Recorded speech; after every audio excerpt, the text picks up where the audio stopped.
তোমরা যারা class 11 second সেমিস্টারের পরীক্ষা দেবে এবং তোমাদের যাদের দর্শন বিষয়টি রয়েছে, দর্শন থেকে গুরুত্বপূর্ণ তোমরা প্রশ্নগুলো দেখে নাও। প্রথম প্রশ্ন, নিরপেক্ষ বচন বলতে কী বোঝো? উদাহরণ সহযোগে নিরপেক্ষ ও সাপেক্ষ বচনের মধ্যে পার্থক্য লেখো। বচনের সংযোজকের কাজ কী? বচন বলতে কী বোঝো? বচন ও বাক্যের মধ্যে পার্থক্য লেখো। নিরপেক্ষ বচনের পদের ব্যাপ্যতা বলতে কী বোঝো? আবর্তন কি? সরলাবর্তন ও সীমিত আবর্তনের মধ্যে পার্থক্য লেখো। বিবর্তন কাকে বলে? বিবর্তনকে অমাধ্যম অনুমান বলা হয় কেন? দৃষ্টান্ত সহ বিবর্তনের নিয়মগুলি ব্যাখ্যা করো। অমাধ্যম অনুমান কি? উদাহরণ সহ মাধ্যম ও অমাধ্যম অনুমানের মধ্যে পার্থক্য লেখো। এরপর মান 3-এর প্রশ্ন রয়েছে, যুক্তিবিজ্ঞান কাকে বলে? যুক্তিবিজ্ঞানকে আদর্শনিষ্ঠ বিজ্ঞান বলা হয় কেন? অনুমান বা যুক্তি কাকে বলে? উদাহরণ সহ আলোচনা করো। অবরাহ যুক্তির বৈশিষ্ট্য লেখো। অনুমান ও যুক্তির মধ্যে পার্থক্য লেখো। অবরাহ যুক্তি আরোহ যুক্তি কাকে বলে? উদাহরণ দাও।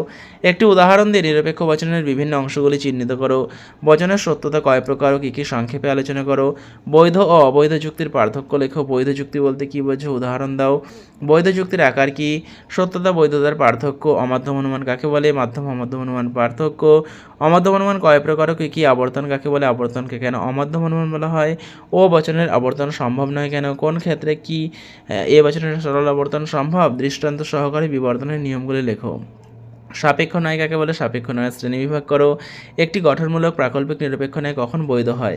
এরপরে তোমাদের মান 2-এর প্রশ্ন রয়েছে। এই প্রশ্নগুলো তোমরা ভালো করে দেখে নাও। তোমাদের কিছু বাক্য থেকে বচনে রূপান্তরিত করতে হবে, অর্থাৎ তোমাদের বিভিন্ন লজিক রয়েছে, সেগুলো ভালো করে পড়তে হবে। এরপর তোমাদের রয়েছে পুরুষার্থ কি? ভারতের নীতিবিদ্যায় কয় প্রকার পুরুষার্থ স্বীকার করা হয়েছে তার বিবরণ দাও। পুরুষার্থ হিসেবে মোক্ষের ধারণাটি ব্যাখ্যা করো। ভারতীয় চিন্তাধারায় কর্মের গুরুত্ব কী? গীতায় বর্ণিত নিষ্কাম কর্মতত্ত্ব ব্যাখ্যা করো। আর্য সত্য কি? বৌদ্ধ দর্শনে 4টি আর্য সত্য কী কী? 4টি আর্য সত্য সম্বন্ধে আলোচনা করো। দ্বাদশ নিদান বা ভবচক্র কি? সংক্ষেপে আলোচনা করো। অষ্টাঙ্গিক মার্গ কি? তা আলোচনা করো। এরপর তোমাদের 3 মানের প্রশ্ন রয়েছে এবং 2 মানের প্রশ্ন রয়েছে। এই প্রশ্নগুলো তোমরা খুব ভালো করে তৈরি করবে। তো তোমাদের এই প্রশ্নগুলো ভালো করে পড়ো।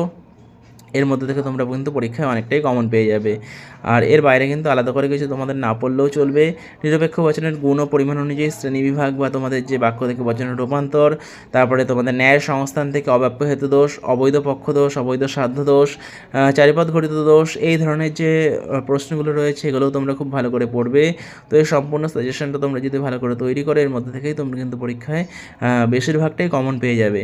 তো তোমরা যারা চ্যানেলে নতুন আছে চ্যানেলটা অবশ্যই সাবস্ক্রাইব করে রেখে এরকমই ভিডিও পাওয়ার জন্য।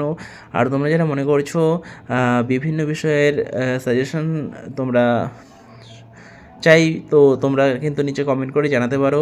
তোমাদের সমস্ত বিষয়ের সাজেশন কিন্তু চ্যানেলে আপলোড করে দেওয়া হবে।